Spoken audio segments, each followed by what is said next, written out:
लेकिन उन्हें चाहिए वो सुकून जिसकी तलाश में आज टेडी अपना सब कुछ छोड़कर यहाँ पर आ गया है, इस अनजान वीरान सी जगह पर जिसके चारों ओर सिर्फ बर्फ के ऊंचे ऊंचे पहाड़ हैं, जिसकी ऊंचाई की तुलना ही नहीं की जा सकती। पर वो इन चीजों से घबरा नहीं रहा है, उसे यहाँ पर सुकून मिलता है। ये जगह साइबेरिया का एक छोटा सा आइलैंड है जहाँ पर लोगों की यातायात ना के बराबर है। जो भी है वो यहाँ तो ट्राइब के हैं या फिर किसी अज्ञात कारण के यहाँ पर आए हुए हैं। जैसे कि अभी टेडी ने एक कपल से इस छोटे से घर को खरीदा है। हालांकि जब उन्होंने उससे पूछा कि तुम यहाँ क्यों आ गए, तो उसने बताया कि वो यहीं रहना चाहता है, शहर की भीड़ भाड़ से दूर। जो सुन उनका कहना था कि हम लोग तो शहर जाने के लिए मर रहे हैं ताकि ज्यादा पैसे कमा सके और तुम उसे छोड़कर यहाँ पर आ गए। उसने कहा कि वो बस शांति चाहता है। हालांकि उन दोनों को लगता है कि ये उसका कुछ दिन का नशा है।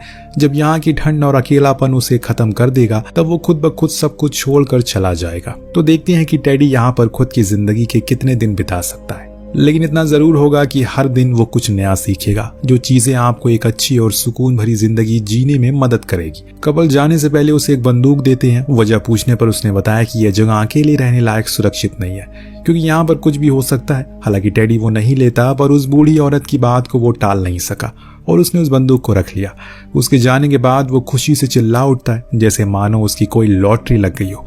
उसके मन में तो यही चल रहा है जैसे पूरी जिंदगी का सुख उसने पल भर में जी लिया हो। ये घर अब उसका खुद का हो चुका है और सामने दिखने वाला पहाड़ भी अब उसे कोई बोलने वाला नहीं है तुम अच्छे लग रहे हो या बुरे, तुम कम कमा रहे हो या फिर ज्यादा, तुम रोजगार हो या फिर बेरोजगार, बस अपनी मर्जी के मालिक हो। वहीं बर्फ में खेलने के बाद जब वो वापस लौट कर आया तो जार जार घर को देखा जो बहुत ही बदहवाली वाले हालतों में पड़ा था। हालांकि एक अकेले इंसान के लिए कोई बड़ी बात नहीं थी क्योंकि वो इसे कुछ ही समय में ठीक कर सकता। इसीलिए टेडी ने भी वही किया। उसे रहने के लिए पहले तो उसने सही से बनाया और फिर थक कर सो गया। जब आधी रात को उसकी आंख खुली तो उसने पाया कि वो आधा जम चुका है। इस जगह का तापमान -40 के पार पहुंच चुका है। जो चीज उसे पूरी तरह से जमा रही है, उसे ख्याल आया कि मैंने लकड़ियां तो जलाई नहीं, इसमें उसकी कोई गलती नहीं है। कोई इंसान अगर ऑटोमेटिक से मैनुअल पर जाता है तो उसे परेशानी तो होती है। तो टेडी के साथ भी वही हुआ। लेकिन जब लकड़ियां उसने जला ली तो पूरे कमरे का तापमान सामान्य हो गया और वो आराम से सोया। लेकिन सिर्फ यही परेशानी नहीं है,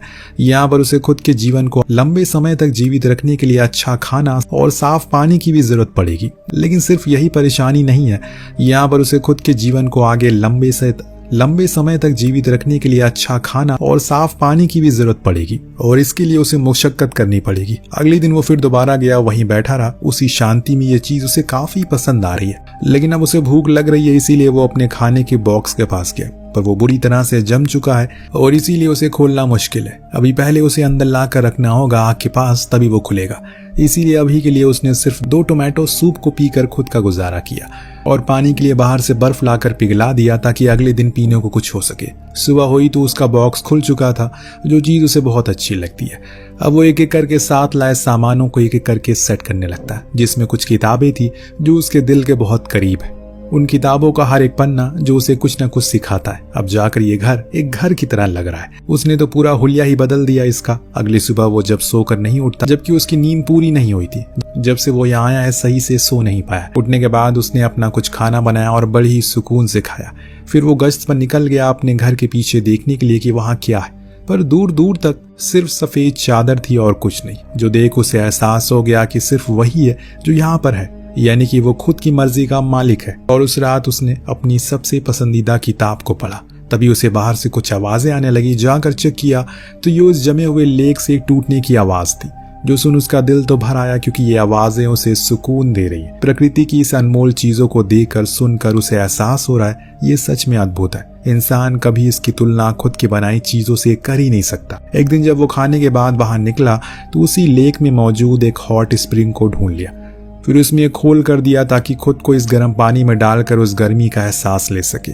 लेकिन ये पल उसके लिए अगले ही लम्हे में खतरनाक बन जाता है, क्योंकि वहां आ गया था एक भालू, जिसे देखकर टेडी की धड़कन तेज हो जाती है। परंतु उसने उसे देखा नहीं, इसीलिए वो बिना कुछ करे चला गया। लेकिन गया भी कहाँ, उसी घर में। पर इस बीच टेडी को मौका मिल गया छुपने का।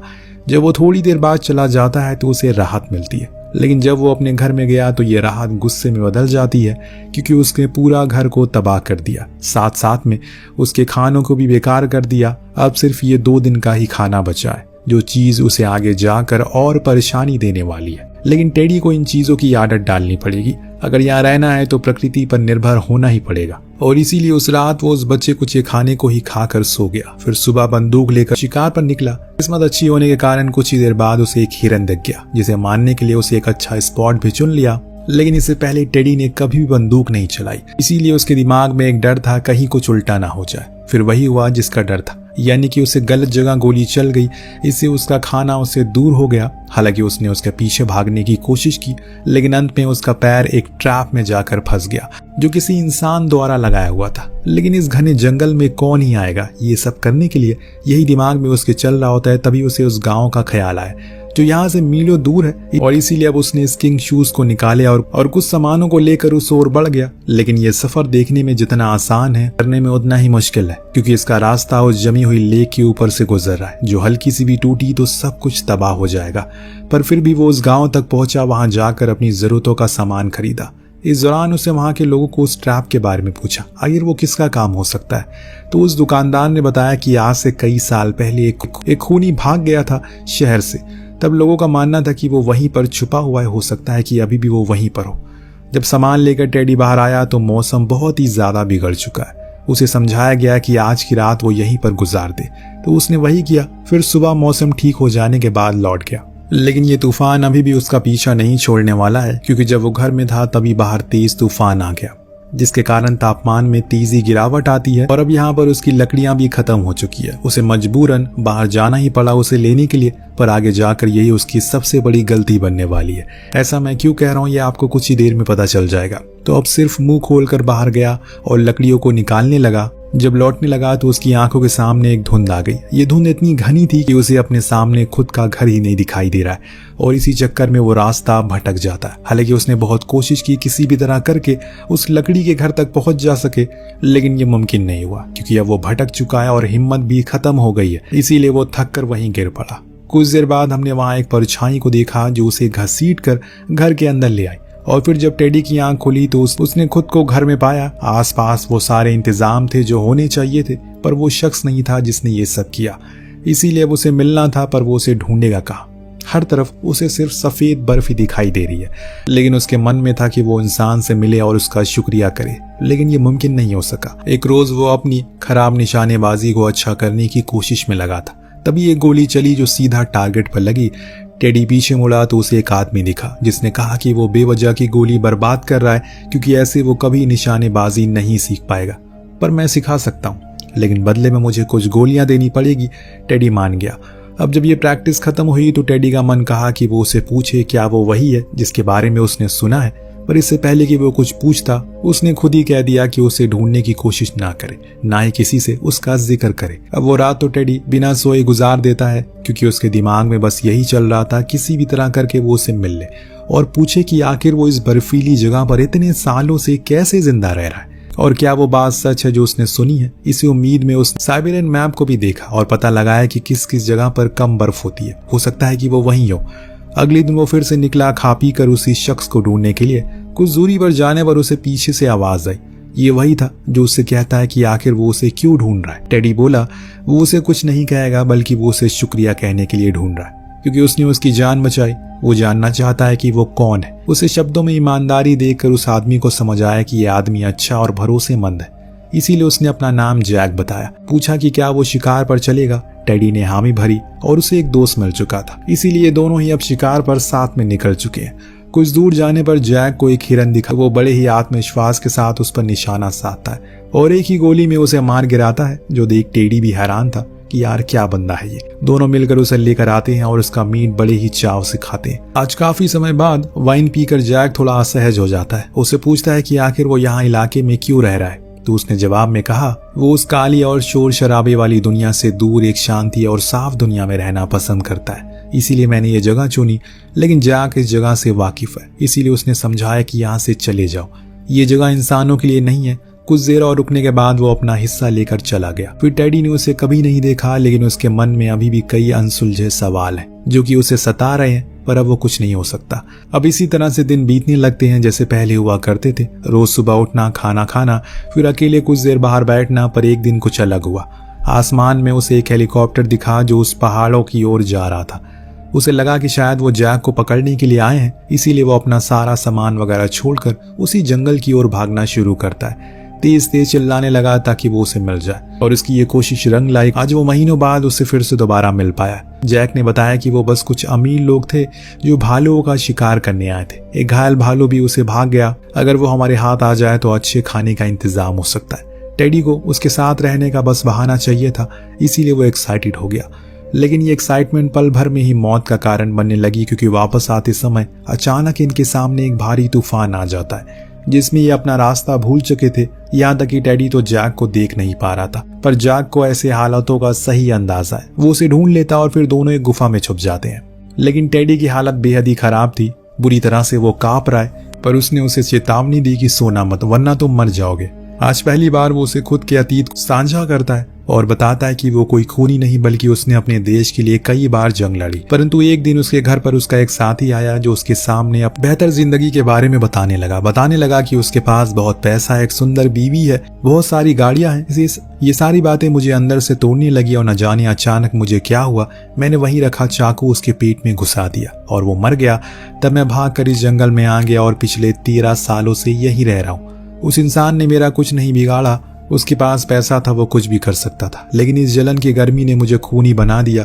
पर टेडी को उसकी बातों से कोई फर्क नहीं पड़ता, क्योंकि वो तो उसे एक इंसान समझता है, क्योंकि उसकी जान बचाई थी। ये जानने के बाद जैक बस उसकी ओर देखता रह गया। उस दिन के बाद से दोनों साथ में रहने लग गए, सुख दुख को बांटने लग गए, यहाँ तक कि जैक उसे अपने घर ले गया। खुरेदने पर ये निशान बता रहे हैं कि यहाँ बिताया हुआ हर एक दिन बुरा बीता है। जब उसने अपने परिवार की तस्वीर दिखाई तो उससे पूछा क्या उसका बीवी बच्चे नहीं है। तब टेडी ने जवाब दिया कि वो इस संसार की जंजीरों से मुक्त होना चाहता है, इसीलिए वो यहाँ पर आया। जैक समझ नहीं पा रहा था, क्योंकि दोनों ऐसे मोड़ पर खड़े हैं जहाँ एक को आज़ादी लगती है तो वहीं दूसरे को आज़ाद होकर भी जेल महसूस होता है। किसी के लिए मिट्टी है तो किसी के लिए सोना है। एक दिन जब ये दोनों आराम से खाना खा रहे थे, टेडी खुशी के मारे फ्लेयर चला देता है, जो चीज सही नहीं थी, क्योंकि उसी को देख अगले दिन जैक के घर कुछ गांव वाले आ गए। वो फौरन छुप गया। टेडी ने उनका सामना किया और समझाया कि वो यहाँ अकेले रहता है और खुश भी है, इसीलिए वो बिना कुछ बोले चले गए। तो जैक बाहर आया और उसे सिर्फ एक ही बात कही कि मेरे लिए ये जगह नरक जैसी है पिछले 14 सालों से, लेकिन तुम इसे अपने लिए नरक मत बनाओ, यहाँ से चले जाओ। धीरे धीरे करके मौसम बदलने लगा, गर्मियां आ चुकी हैं, इसीलिए हर जगह की बर्फ खिसकने लगी। पर कई दिन से जैक को वो मिला ही नहीं, इसीलिए वो आज उसे मिलने गया। देखा कि वो आदमी यहाँ 14 सालों से डटा हुआ था, आज वो खुद से हार गया। उसकी तबीयत खराब है, इसीलिए वो फौरन उसके करीब गया और हाल चाल पूछा। जैक ने उसे समझाया कि मैं हमेशा से चीजों से भागता रहा, कभी ये नहीं सोचा कि जिस आदमी का खून मैंने किया जलन के मारे, अगर मैं कोशिश और मेहनत करता तो हो सकता है कि उससे बेहतर बन जाता, पर मैंने गलत किया। इसीलिए तुम चीजों से भागो मत, लड़ो उससे। और अगले दिन जैक का मन बदल गया। उसने टेडी से कहा कि वो उसके लिए शहर जाकर ये दवा ले आए और ये चिट्ठी भी पोस्ट कर दे। टेडी ने बिना कुछ सोचे समझे हाँ कर दी। फिर ज्यादा टाइम दोनों ने एक दूसरे का नाम पुकारा, जैसे मानो ये आखिरी बार कह रहे हो। शहर पहुंचने पर उसने सबसे पहले वो चिट्ठी को पढ़ा जो उस पर लिखा था। वो पढ़कर वो दंग रह गया। जैक ने लिखा था कि अब वो आजाद है, क्योंकि उसने लड़ना सीख लिया है, इसीलिए अब लड़ो इस दुनिया से और अपने लिए खुद का सुकून ढूंढो। टेडी समझ चुका है कि ये चिट्ठी उसी के लिए है, इसीलिए वो फौरन भागते हुए उसी आइलैंड पर गया, लेकिन देर हो चुकी थी। जैक ने अपनी आंखें बंद कर ली। हमेशा के लिए देख टेडी को बहुत बुरा लगा। उसने उसे पिघली हुई लेक में डुबा दिया ताकि उसकी आत्मा को शांति मिल सके। फिर अपना सारा सामान समेटा और निकल गया उसी जिंदगी की ओर, क्योंकि यही उसका सबसे अच्छा दोस्त चाहता था। अब वो समझ गया है कि ऐसी चीजों से भागने से चीजें हल नहीं होती, हमें लड़ना पड़ता है, उस काबिल बनना पड़ता है कि खुद को सुकून खुद से पैदा कर सके। और इसी के साथ ये कहानी यहीं पर खत्म होती है।